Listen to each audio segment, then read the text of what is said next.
রাসূলে পাক সাল্লাল্লাহু আলাইহি ওয়াসাল্লাম তাহার স্ত্রীদের নিকট হইতে 1 মাসের জন্য পৃথক থাকিলেন। তারপর তিনি তাহাদের নিকট আসিলে তাহারা বলিলেন, ইয়া রাসূলুল্লাহ সাল্লাল্লাহু তাআলা আলাইহি ওয়াসাল্লাম,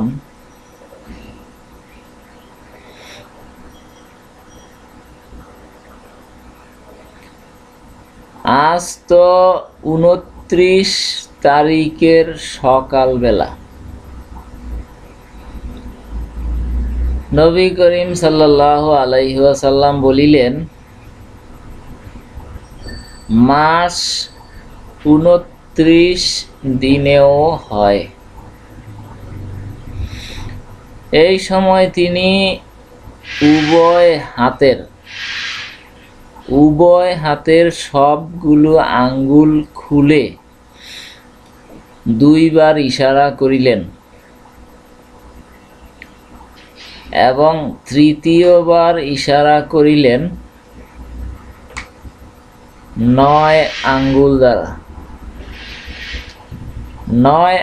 দ্বারা। আল হাদিস, মুসলিম শরীফ, হাদিস নাম্বার 2391।